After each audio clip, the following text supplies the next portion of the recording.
ನಮಸ್ಕಾರ ಸ್ನೇಹಿತರೆ. ಜೀವನದಲ್ಲಿ ಪ್ರಗತಿ ಸಾಧಿಸಲು, ಸಂತೋಷದ ಜೀವನ ನಡೆಸಲು ಶ್ರೀಕೃಷ್ಣನ ಮಾತುಗಳನ್ನು ಪಾಲಿಸೋಣ.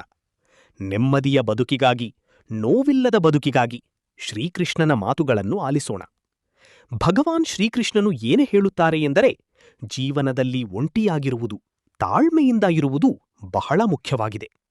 ನಾವು ಯಾರ ಹಿಂದೆಯೂ, ಯಾವುದರ ಹಿಂದೆಯೂ ಹೋಗಬಾರದು. ಹಿಂದೆ ಹೋದಷ್ಟು ನಮ್ಮನ್ನು ಕಡೆಗಣಿಸುವವರೇ ಹೆಚ್ಚು. ನಮ್ಮನ್ನು ಅರ್ಥ ಮಾಡಿಕೊಂಡು ನಾವೇ ಬೇಕು ಎನ್ನುವವರು ಏನೇ ಆದರೂ ನಮ್ಮೊಡನೆ ಇರುತ್ತಾರೆ. ಅದೇ ರೀತಿ ನಮ್ಮನ್ನು ಕಂಡರೆ ಆಗದವರು, ನಾವು ಬೇಡ ಎನ್ನುವವರು ನಮ್ಮಿಂದ ದೂರ ಸರಿಯುವುದೇ ಒಳ್ಳೆಯದು. ನಮ್ಮ ಬದುಕಿನಲ್ಲಿ ಈ ವ್ಯಕ್ತಿ ಇರಲೇಬೇಕು ಎಂದು ಅವರ ಹಿಂದೆ ಹೋಗಿ ಬೇಡಿಕೊಳ್ಳುತ್ತಲೇ ಇರಬಾರದು. ಈ ಪ್ರಪಂಚದಲ್ಲಿ ಯಾರೂ ಕೂಡ, ಯಾವುದೂ ಕೂಡ ಶಾಶ್ವತವಲ್ಲ. ಮನುಷ್ಯನಲ್ಲಿ ಅಷ್ಟೇ ಅಲ್ಲ, ಭಗವಾನ್ ಶ್ರೀಕೃಷ್ಣನಲ್ಲಿಯೂ ನೋವುಗಳಿದ್ದವು. ಆದರೆ ಕರ್ತವ್ಯದ ಎದುರು ಆ ನೋವು ನೆಲಕಾಣಲಿಲ್ಲ. ಈ ಬದುಕಿನಲ್ಲಿ ನಂಬಿಕೆಗೆ ಅರ್ಹರಾಗಿರುವ ವ್ಯಕ್ತಿಗಳು ಸಿಗುವುದು ಬಹಳ ಕಡಿಮೆ. ಹಾಗಾಗಿ ನಾವು ನಮ್ಮ ಜೀವನದಲ್ಲಿ ಯಾರಾದರನ್ನು ನಂಬುವ ಮೊದಲು 100 ಬಾರಿ ಯೋಚಿಸಬೇಕು. ಈ ಕಲಿಯುಗದಲ್ಲಿ ಪ್ರತಿಯೊಬ್ಬ ಮನುಷ್ಯನು ಹರಿಸುವ ಕಣ್ಣೀರಿನ ಹನಿಗೂ ಬೆಲೆಯಿದೆ. ಪ್ರತಿಯೊಬ್ಬ ಮನುಷ್ಯನು ಹರಿಸುವ ಒಂದೊಂದು ಕಣ್ಣೀರಿನ ಹನಿಗೂ ಅವನ ಹಿಂದಿನ ಜನ್ಮದ ಕರ್ಮದ ಫಲ ಇರುತ್ತದೆ. ಆ ಕರ್ಮದ ಫಲವನ್ನು ಎಲ್ಲರೂ ಅನುಭವಿಸಲೇಬೇಕು. ಭಗವಂತನೂ ಇದರಿಂದ ತಪ್ಪಿಸಿಕೊಳ್ಳಲು ಸಾಧ್ಯವಿಲ್ಲ. ಇದು ವಿಧಿಯ ನಿಯಮ ಆಗಿದೆ. ನಾವು ಅತಿಯಾಗಿ ಪ್ರೀತಿ ಮಾಡುವ, ಕಾಳಜಿ ಮಾಡುವ ವ್ಯಕ್ತಿಗಳೇ ನಮ್ಮ ಮನಸ್ಸಿಗೆ ಅತಿಯಾಗಿ ನೋವು ತರುತ್ತಾರೆ. ಅಂಥ ವ್ಯಕ್ತಿಗಳಿಗೆ ನಮ್ಮ ಬೆಲೆ ಗೊತ್ತಾಗಬೇಕು ಎಂದರೆ ಅವರನ್ನು ನಾವು ನಿರ್ಲಕ್ಷ್ಯ ಮಾಡಬೇಕು. ಆಗಲೇ ಅವರಿಗೆ ನಮ್ಮ ಬೆಲೆ ಗೊತ್ತಾಗುತ್ತದೆ. ನಮ್ಮನ್ನು ನೋಯಿಸಿದವರ ಮುಂದೆ ಹೇಗಿರಬೇಕು? ಶ್ರೀಕೃಷ್ಣನ ಜೀವನ ಬದಲಾಯಿಸುವ ಮಾತುಗಳು. ನಮ್ಮ ಮನಸ್ಸಿಗೆ ನೋವು ಕೊಟ್ಟವರು, ನಮ್ಮನ್ನು ಅರ್ಥ ಮಾಡಿಕೊಳ್ಳದವರು, ನಮ್ಮನ್ನು ತಿರಸ್ಕರಿಸಿದವರು, ಅವರ ಮುಂದೆ ನಾವು ಹೇಗಿರಬೇಕು? ಕೋಪದಿಂದ, ಮೌನದಿಂದ ಅಥವಾ ಪ್ರತೀಕಾರದಿಂದ? ಈ ಪ್ರಶ್ನೆಗೆ ಉತ್ತರವನ್ನು ನೀಡುತ್ತಾರೆ ಶ್ರೀಕೃಷ್ಣ.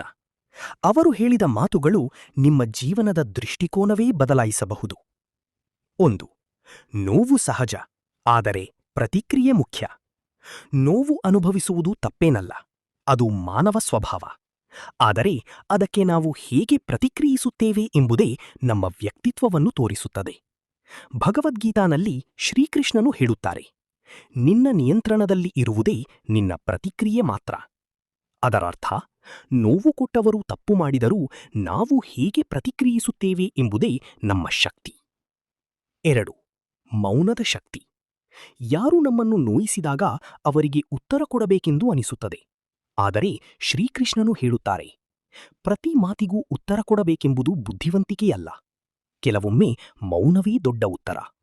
ನೀವು ಮೌನವಾಗಿದ್ದರೆ 1. ನಿಮ್ಮ ಗೌರವ ಉಳಿಯುತ್ತದೆ. 2. ಅನಾವಶ್ಯಕ ಸಮಸ್ಯೆಗಳೂ ತಪ್ಪುತ್ತವೆ. 3. ನಿಮ್ಮ ಶಾಂತಿ ಉಳಿಯುತ್ತದೆ. 3. ಪ್ರತೀಕಾರವಲ್ಲ, ಪ್ರಗತಿ. ನಮ್ಮನ್ನು ನೋಯಿಸಿದವರಿಗೆ ಪ್ರತೀಕಾರ ತೆಗೆದುಕೊಳ್ಳೋಣ ಎನ್ನೋ ಭಾವನೆ ಬರುತ್ತದೆ. ಆದರೆ ಶ್ರೀಕೃಷ್ಣ ಹೇಳ್ತಾರೆ, ಪ್ರತೀಕಾರದಿಂದ ಅಲ್ಲ, ಪ್ರಗತಿಯಿಂದ ಉತ್ತರ ಕೊಡು.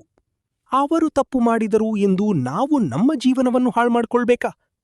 ನೀವು ಯಶಸ್ವಿಯಾಗಿದ್ರೆ ಅದು ಅವರಿಗೆ ದೊಡ್ಡ ಉತ್ತರ.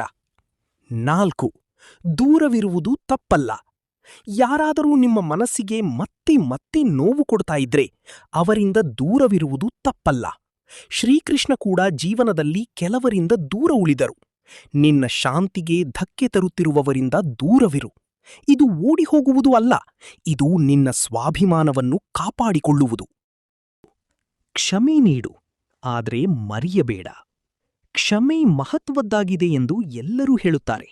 ಆದರೆ ಶ್ರೀಕೃಷ್ಣನು ಹೇಳುತ್ತಾರೆ, ಯಾರಾದರೂ ನಿಮ್ಮನ್ನು ಅರ್ಥ ಮಾಡಿಕೊಳ್ಳಲಿಲ್ಲ ಎಂದರೆ ಅದರರ್ಥ ನೀವು ತಪ್ಪು ಅನ್ನೋದಿಲ್ಲ.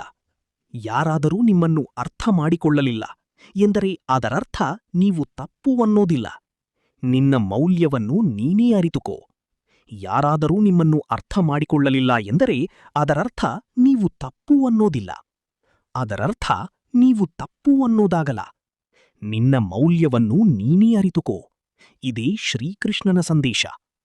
ನೀವು ನಿಮ್ಮನ್ನು ಗೌರವಿಸಿದರೆ ಲೋಕವೂ ನಿಮಗೆ ಗೌರವ ಕೊಡುತ್ತದೆ.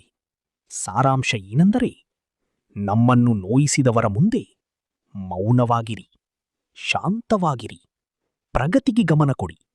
ಅಗತ್ಯವಿದ್ದರೆ ದೂರವಿರಿ, ಕ್ಷಮಿಸಿ, ಆದರೆ ಪಾಠ ಕಲಿಯಿರಿ. ಇದೇ ಶ್ರೀಕೃಷ್ಣ ಹೇಳುವ ಜೀವನದ ನಿಜವಾದ ಮಾರ್ಗ. ಜೀವನದಲ್ಲಿ ಶಾಂತಿ ಬೇಕಾದರೆ ಶ್ರೀಕೃಷ್ಣನ ಮಾತುಗಳನ್ನು ಮನಸ್ಸಿನಲ್ಲಿಟ್ಟುಕೋ. ಈ ಮಾತುಗಳು ನಿಮ್ಮ ಜೀವನವನ್ನು ಬದಲಾಯಿಸಿದ್ದರೆ ಈ ವಿಡಿಯೋವನ್ನು ಲೈಕ್ ಮಾಡಿ, ಶೇರ್ ಮಾಡಿ ಮತ್ತು ಚಾನಲ್ ಸಬ್ಸ್ಕ್ರೈಬ್ ಮಾಡುವುದು ಮರೆಯಬೇಡಿ. ಧನ್ಯವಾದಗಳು.